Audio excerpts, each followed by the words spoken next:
Nossos pesquisadores continuam em campo fazendo um raio-x do bioma cerrado. O que estão descobrindo em Formosa, Goiás, vamos ver agora na nossa capacitação tecnológica.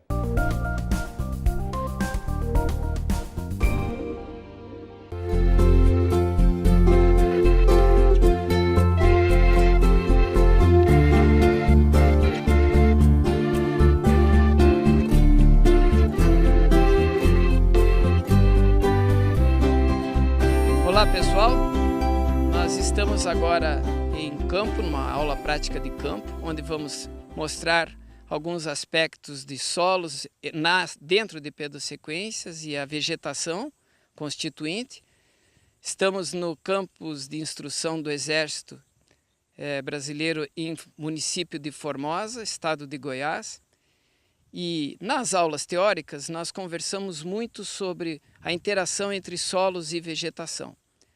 Nesta aula, a nossa equipe, o professor Felipe, professor Alexandre, professora Michele, eu, Gustavo, e o nosso técnico que sempre trabalha conosco aqui no Cerrado, Roberto, nós vamos poder trocar algumas ideias com vocês a respeito dessa disposição dos solos na paisagem, dentro de pedossequências muito significativas aqui para a região, regiões de alta suscetibilidade à erosão, e vamos comentar com vocês essa disposição dos solos e a interatividade com a vegetação, trazendo em foco maior a diferenciação dos ambientes quanto aos aspectos de potencial de uso ou fragilidade.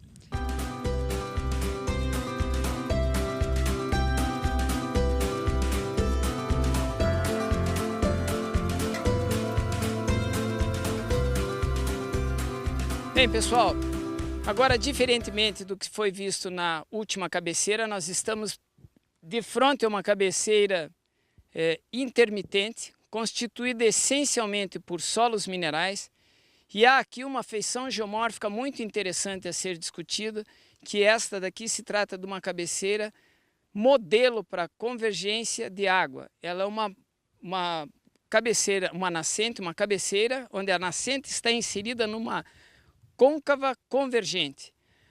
Acima, como tratam de solos minerais, nós temos, como nas demais áreas daqui, nós temos o predomínio amplo nos grandes platôs dos latossolos vermelhos, que já comentamos tanto na aula teórica como nas aulas práticas aqui de campo, que são solos muito profundos, excelente para a agricultura, onde se fazendo o manejo químico desses solos tem um comportamento espetacular com altas produtividades. Na medida que vem se vindo para a cabeceira de drenagem, nós passamos pelos cambissolos áplicos e aqui, mais próximo, junto às árvores, essa é uma cecrópia, nós temos os neossolos regolíticos e aqui pode-se delinear com perfeita visibilidade uma zona de convergência hídrica e logo ali abaixo tem-se a cabeceira intermitente já em cambissolo áplico, solos muito rasos esses dois últimos.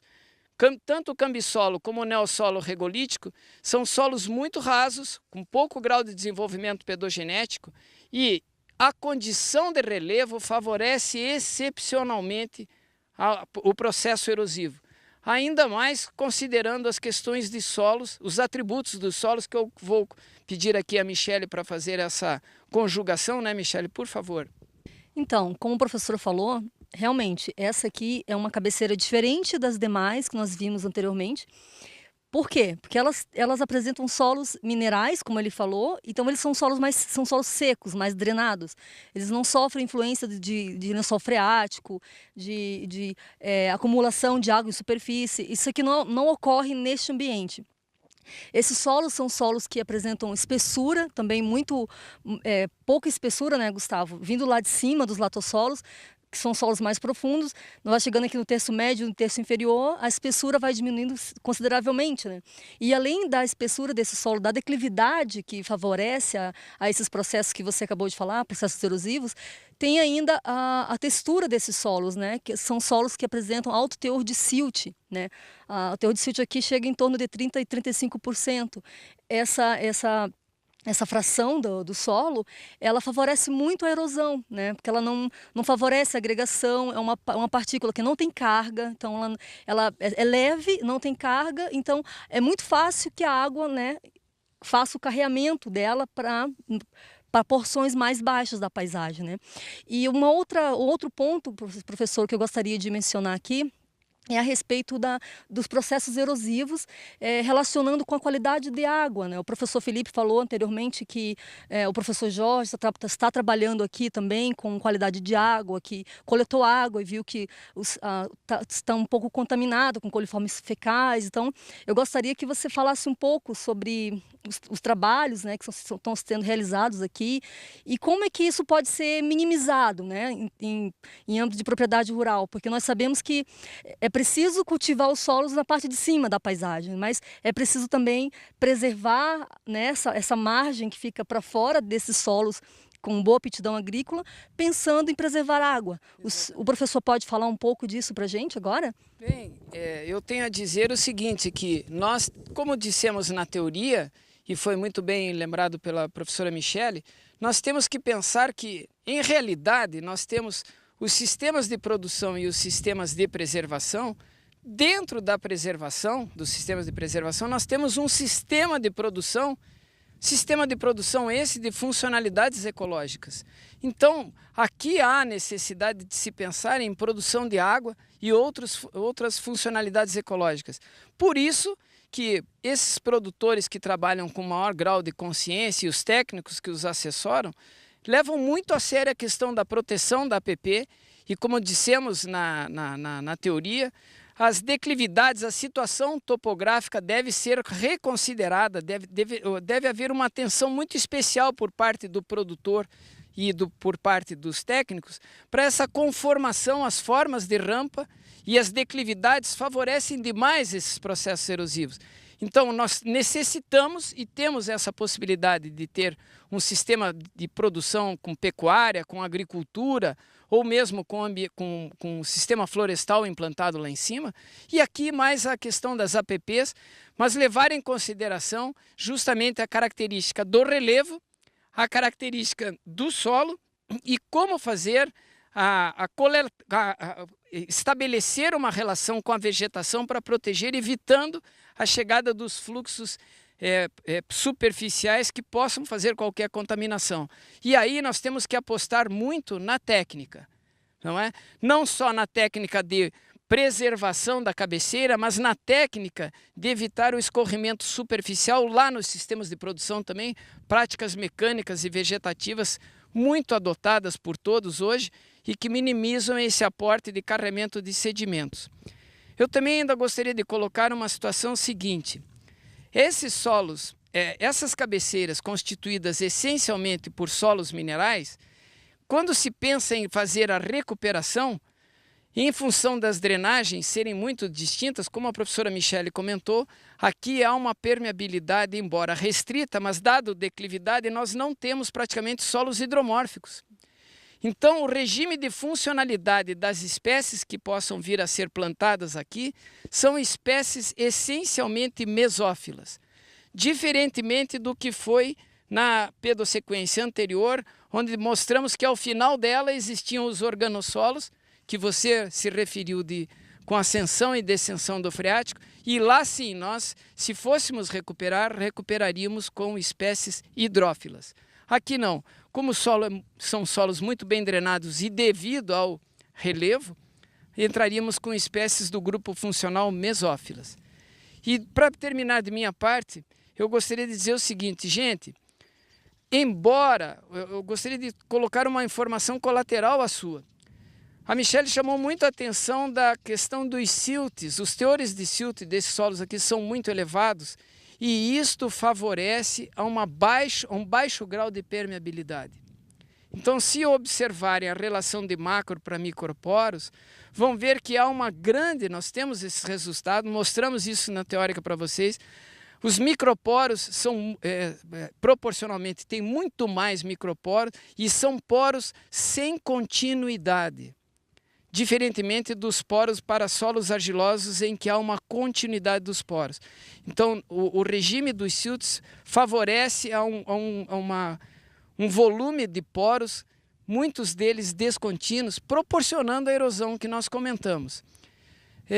Bem, de minha parte, não sei se você gostaria de acrescentar, Michele, algo mais? De minha parte era isto. Na verdade, eu gostaria que o professor comentasse até a respeito da questão do que o produtor aqui, o seu José Brilhante Filho, está fazendo para diminuir esses impactos, né? Porque o professor Felipe comentou, né, anteriormente sobre a qualidade da água, né, logo aqui na propriedade onde nós estamos.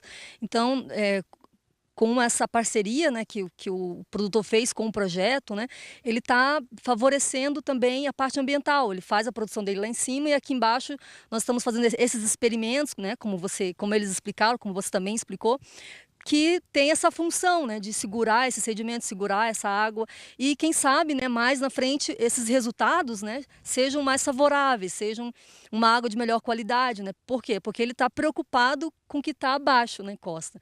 Então essa é uma preocupação que o nosso produtor aqui, né, que é o nosso parceiro, tem e que os demais também deveriam ter, né? Preocupar com essa parte mais baixa, não só pensar na parte produtiva, pensar em produzir, mas com consciência, preservando o que está embaixo, pensando na produção de água, né? Porque se não tem água, não tem agricultura, né? Afinal, nós temos que irrigar, muita parte dessas culturas tem que ser irrigada, precisa de água para fazer essas irrigações. Então, eu acho que a qualidade de água é um fator bem importante aqui para a gente ressaltar, né? Porque, afinal, o nosso objetivo também é esse, né, professor?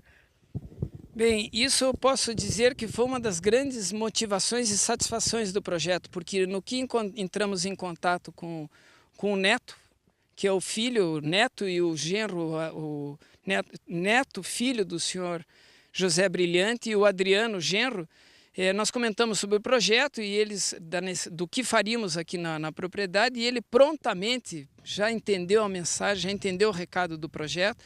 É um produtor muito consciente e se conscientizou naquele momento da necessidade, inclusive, de recuperar essa cabeceira que foi escolhida para recuperação. E aqui nesta cabeceira colocamos uma série de espécies, todas de cunho mesófilo, algumas com cunho higrófilo. São 8 espécies que foram plantadas dentro da cabeceira.